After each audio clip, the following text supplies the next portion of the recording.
Ako po si Felix Morauda, DTF Operator dito sa Robinsons na Balikes. At araw-araw naman itong nagamit na may 59 meters kaming na-run as of this week. Ito po ang pilte. Heads. Capping, 80% pa namang good to. Head clean natin.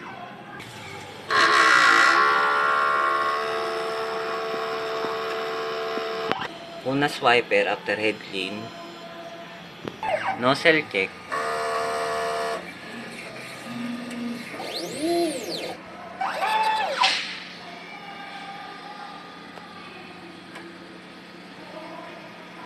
Ang system ay tama lang.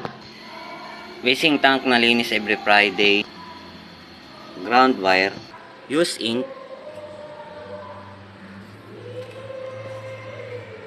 Unused ink,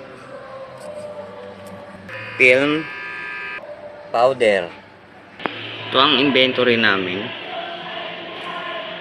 Weekly consumption, daily workload, gamit sa yellow, white ink, film, cyan, sa black, magenta, powder, cleaning solution. Ito po ang ating maintenance checklist. Maraming salamat po.